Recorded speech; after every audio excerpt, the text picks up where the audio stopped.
Hey there, farmers! Today we're taking a look at 38 things you didn't know about Witchbrook, a fresh, upcoming cozy game for PC, Switch, and the Xbox. If you're new here, I regularly post Stardew Valley content, but also take the time to check out and review upcoming cozy titles. I've seen a few fellow creators taking the time to build some hype for Witchbrook, but this one has been on my radar for almost 2 years. But the initial reveal goes back as far as 2018. It's set to come out towards the end of this year, so there's just enough time to get you all excited. My excitement is unreal for this one, so let's go through what we know, as well as the latest info we got from the devs who have finally broken their long silence. I feel like I've analyzed pretty much every frame of the new trailer, so be sure to comment Broom if you learned something new. And of course, don't forget to like and subscribe for more Cozy Lily. Without any further ado, let's dive right in. Okay, first off, we know that Witchbrook is the name of the magic school we will be attending. The college doors are open to any and all aspiring witches, and I'm gonna go out on a limb and say it's the reason we've come all this way. We also know that the surrounding seaside city is named Mosport, which leads me to expect we'll be using moss in some way or other during our journey. I think Mosport's size will shock me. Just from the new trailer, I'm already seeing tons of NPCs, shops, landmarks, and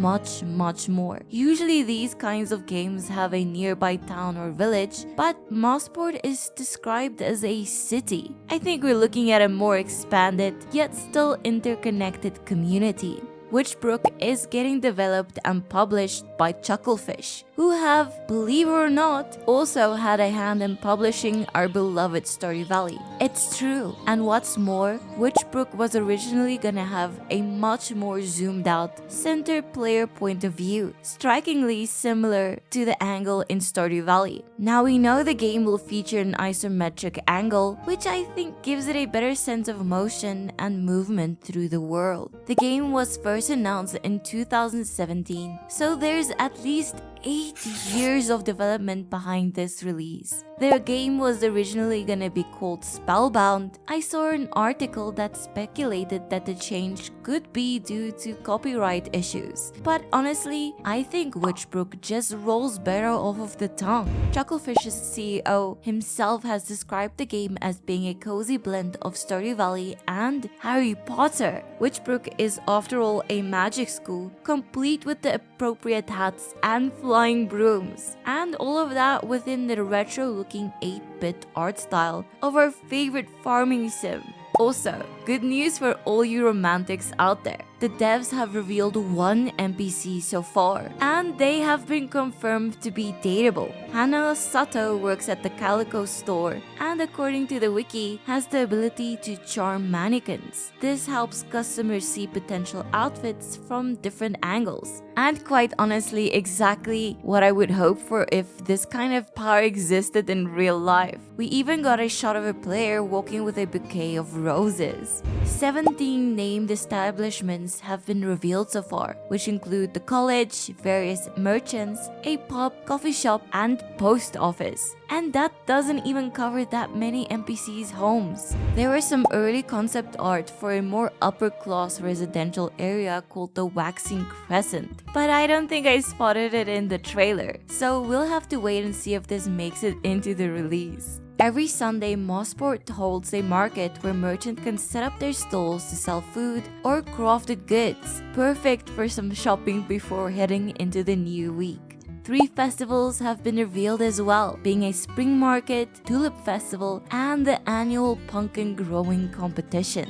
Mosport, as the name implies, is located next to the ocean. We know that there are ferries and boats in-game, and makes me wonder if we'll get to see any locations far outside the city limits. We also know much more about the college itself now. So far, we've seen the main library, greenhouse, college shop, astronomy tower, and of course, a few different classrooms.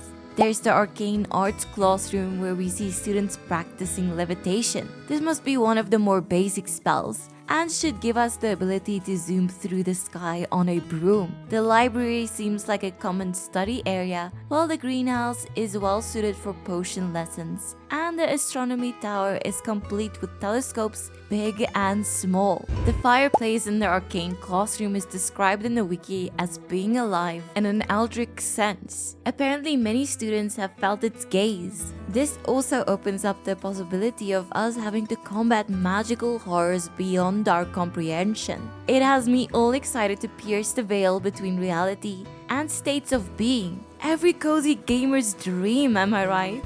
The library has at least 2 different floors. I'd love to find a hidden door or unlock some kind of deeper section. As far as we can tell, our potential classes are astronomy, herbology, fortune-telling, potions, rituals, and spellcasting. Perhaps we'll be able to pick and choose for a semester, or maybe you can simply attend classes you're most interested in. The college greenhouse isn't even the only one in town. The wildflower shop in Mosport also has a mini one attached to it. Hano Sato was the first NPC we were shown, but now some more new faces join the ranks. There's Ellie, the editor of the local newspaper. There's actually already 3 issues out that cover everything from recent festivals to in-store promotions and offers. The issues we've seen are seasonal, so we'll have to wait and see if there are new issues going into the following years. Issue 1 sings the praises of Finkel, a student with a particularly green thumb who won the yearly pumpkin contest. He apparently grew it in the wildflower greenhouse. And the ice cream shop offers an ice cream in exchange for a pumpkin. Good to know! I know what I'll be planting in fall. From issue 2, we also hear Lorena, a fellow student looking for broom riding advice. From some quick posing, we also learn of Professor Bordeaux, who gives French, and Professor Wicks, who teaches herbology. A quick look at the astrology tower and its observatory reveals much as well. I noticed this strange object and did some research. Turns out it's called a mural quadrant, which is a tool developed in the late 17th century to measure the angular height of a star. Bet you didn't know that one! A common trope in fantasy worlds is a lingering tension between a magical school and angry pitchfork-wielding townsfolk. In Mosport, they refer to acts of civic witchcraft, where witches use their power to help with jobs around town. Mosport will very likely have a job board similar to the one in Stardew Valley, where people can post a notice asking for help. Witchbrook will be running 2 levels of simulation, similar to Stardew Valley. One, a higher fidelity graphic simulation for the area surrounding the player, and 2, a lower fidelity simulation to keep track of NPCs' routines, etc. without wasting too much resources.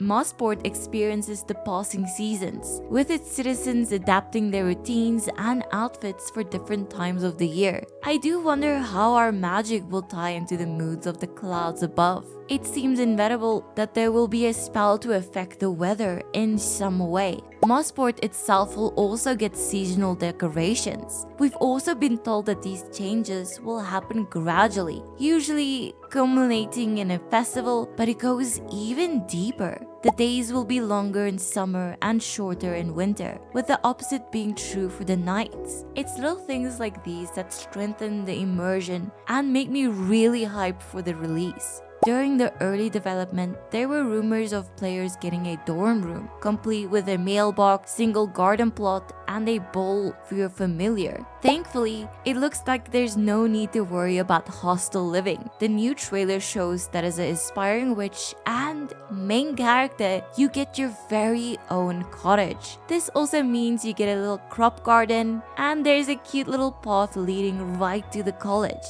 The home decoration tool looks easy to use too, which is really all I can ask for. There are many different ways to explore Mosport. Of course, you have a broom for flying, but you can go on foot like a normal human or zoom through traffic on a moped. This shot from the latest trailer seems like a delivery errand of some kind, since we're carrying a package. I guess not all our jobs needed spells. We also see cars and pedestrians milling to and fro. This will enhance the big city feeling, which is a welcome change from the more rural towns usually found in these types of games. There's even a bus service to get you from A to B more efficiently. Witchbrook has announced that it will offer online multiplayer for up to 4 magic enthusiasts at a time. I don't think we'll have the same situation as Stardew, where your friends get a house on the farm as well. Instead, I'm thinking more along the lines of a summoning system.